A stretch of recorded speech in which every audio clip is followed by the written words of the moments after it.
Well, Alan Bly, who was the producer of the Smothers Brothers, was from my hometown, which was Winnipeg.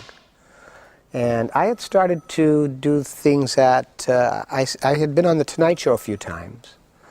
And I think I even did the sermon on The Tonight Show once. And they heard it, invited me in, and I did it for them. They sort of liked it. The public hated it.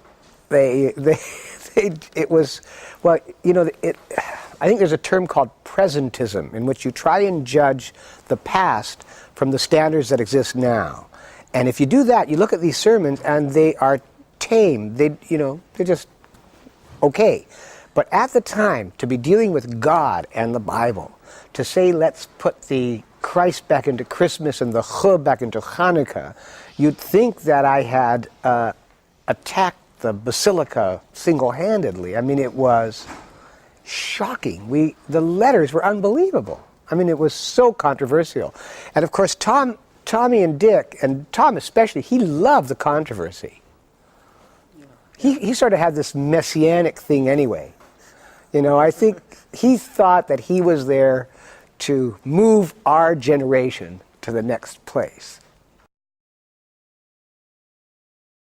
Right. I remember how we decided to do that because it became so historic in a way.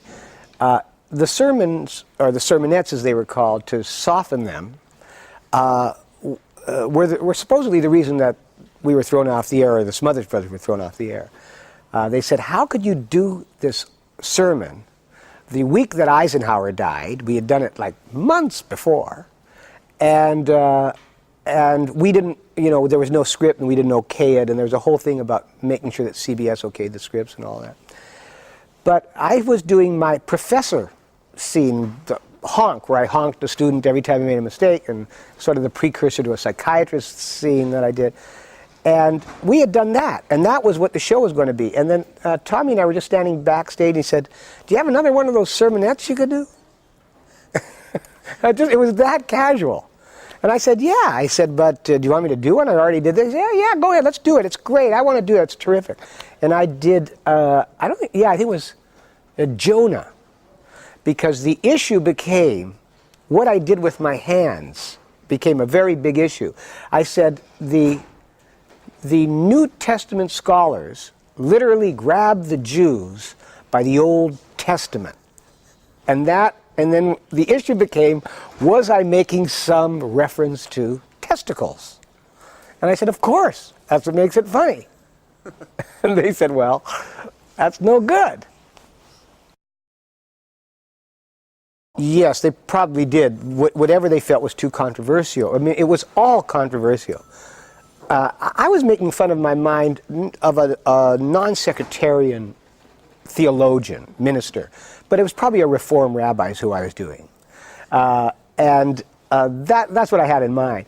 But we did everything we could to soften it. We had a bunch of priests singing in the background at one point, and again, theologians and clergy were very supportive of this, because all I was doing was sort of playing with the words of the Bible.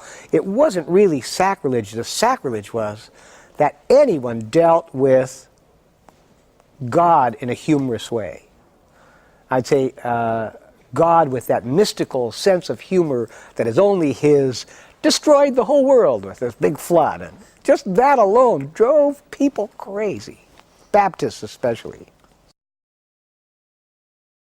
Well, I didn't find out that this second show didn't air at all. I woke up one morning to read the New York Times, and on the front page of the New York Times, I saw the name Steinberg.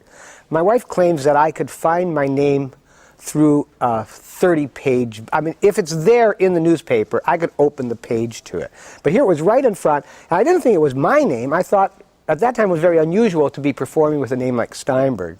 You were someone's accountant if you had a name like Steinberg, not a performer. And I just wanted to see who it was. Was it a relative of mine? What Steinberg was on the front page of the New York Times? And then it was, something like Steinberg throws the Smothers Brothers off the air and controversial sermon. I mean, it was like the biggest thing. I mean, just surprised me.